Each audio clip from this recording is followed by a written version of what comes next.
As I sat there in the theater Friday night with a box of frozen Junior Mints and a can of non alcoholic IPA, the lights dimmed and the movie began. Then something happened. That big blue Studio Ghibli logo illuminated the theater, and within 5 minutes of the movie, I said to myself, yeah, this is already my favorite movie of the year. Mahito. The Boy and the Heron is directed by a man who needs no introduction, Hayao Miyazaki. Outside of maybe Stanley Kubrick and Alfred Hitchcock, Miyazaki is one of the rare directors that has made masterpiece after masterpiece. I mean, Castle in the Sky, Kiki's Delivery Service, My Neighbor Totoro, Spirited Away. I mean, come on. Miyazaki doesn't miss. And I'm pleased to say that The Boy and the Heron is another banger from the visionary director. Speaking of visionary, do you guys remember when the Watchmen trailer came out and during the trailer the words "from visionary Zack Snyder" came onto the screen? Not trying to throw shade at Snyder, but visionary? I mean, come on.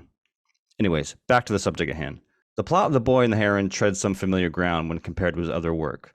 A boy loses his mother and has to relocate out to the country in a new house. Near the house is a mysterious abandoned tower that the boy discovers, and within the tower, an adventure awaits. I will keep my plot summary at that because the less you know, the better.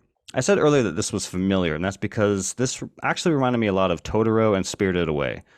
This film isn't a carbon copy of those two films, not in the slightest, but it's similar in its setup and story structure. What's great about a Miyazaki film, and there are many, many, many things to like about his films, are his characters. His characters are deep, sympathetic, and interesting. You connect with his characters almost immediately, and he does a perfect job in getting us swept away in their adventures. And The Boy and the Heron is no different. I immediately connected to Mahito and the struggles he endures. He's strong, brave, arrogant, and he's grieving. Not to get too personal here, but I lost my mother when I was in my early 20s, so this film hit me on that level. But Mahito isn't the only interesting character. Let's talk about the Heron.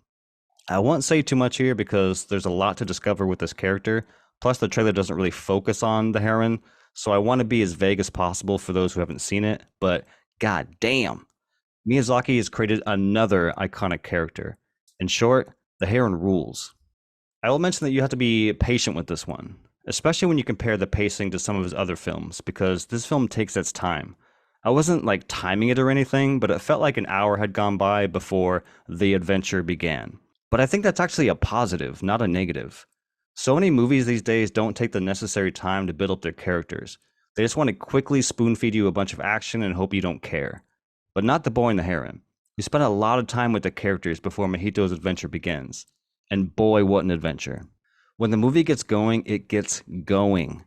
Again, not spoiling anything here, but once we leave Mahito's home for good, things get Miyazaki weird real quick, and it's awesome.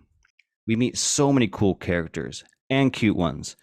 If you've already seen it, you know exactly which cute characters I'm talking about. Like many of his other films, the imagination on screen is unlike anything you'll see this year.